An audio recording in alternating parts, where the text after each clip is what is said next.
وَإِذَا قُرِئَ الْقُرْآنُ فَاسْتَمِعُوا لَهُ وَأَنصِتُوا لَعَلَّكُمْ بسم اللہ الرحمن الرحیم، الحمدللہ والصلاة والسلام علی رسول اللہ، اما بعد۔ محترم ناظرین کرام، مسنون اذکار کے حوالے سے آج ایک اہم ذکر آپ کی خدمت میں رکھنے جا رہا ہوں۔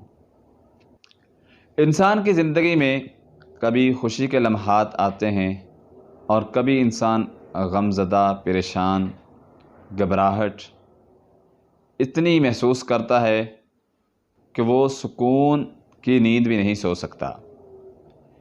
دوران نیند انسان کو اگر خوف آئے، گھبراہٹ محسوس ہو تو اس وقت ہمیں کیا کرنا چاہیے؟ حضرت عبداللہ بن عمرو رضی اللہ تعالیٰ عنہ بیان کرتے ہیں، رسول اکرم صلی اللہ علیہ وسلم نے فرمایا، جب تم میں سے کوئی نیند میں خوف محسوس کرے، ڈر جائے، اس کو گھبراہٹ ہو، تو ان کلمات کے ساتھ اس ذکر کو اپنائے تو اس کے خوف جو ہے وہ ختم ہو جائے گا۔ وہ کون سی دعا ہے؟ فرمایا، اعوذ بکلمات اللہ التامہ من غضبہ وعقابہ وشر عبادہ ومن ہمزات الشیاطین وان یحضرون۔ اے اللہ، میں تیرے تمام کلمات کے ساتھ تیری پناہ طلب کرتا ہوں، تیرے غصے سے، تیری اچانک سزا سے، تیرے بندوں کے شر سے، شیطانوں کے شر سے اور شیطانوں کے وسوسے ڈالنے سے۔ اے اللہ، میں تیری پناہ مانگتا ہوں، اور اس بات سے بھی تیری پناہ مانگتا ہوں کہ شیطان میرے پاس آئیں اور مجھے بہکائیں، مجھے دین سے دور کریں، مجھے بری باتوں کی طرف لے کے جائیں، برے کاموں کی طرف اہکائیں، میں برے کاموں میں مبتلا ہو جاؤں۔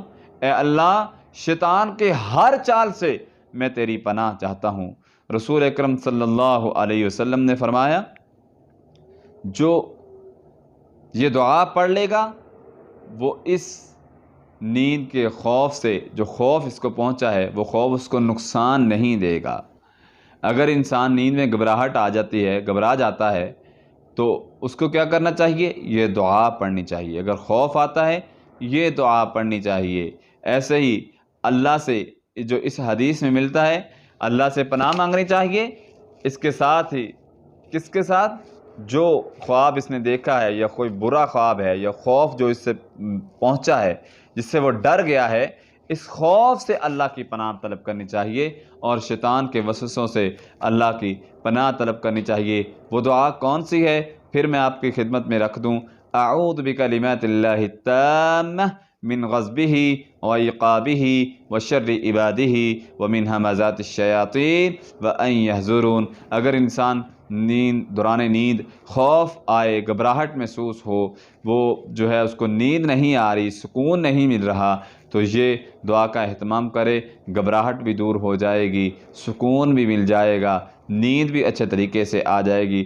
اکثر لوگ یہ سوال کرتے ہیں کہ جی ہمیں نیند نہیں آتی، کوئی ایسا وظیفہ بتائیں۔ تو یہ دعا جو رسول اکرم صلی اللہ علیہ وسلم کی زبان اطہر سے یہ الفاظ نکلے ہیں، ہمیں ان مسنون اذکار کا اہتمام کرنا چاہیے، مسنون دعائیں یاد کرنا چاہیے۔ اللہ سبحانہ و تعالی تمام کے تمام مسنون اذکار ہمیں اپنانے کی توفیق عطا فرمائے۔ اقول قولی ھذا استغفر اللہ من کل ذنب واتوب الیہ۔ وَإِذَا قُرِئَ الْقُرْآنُ فَاسْتَمِعُوا لَهُ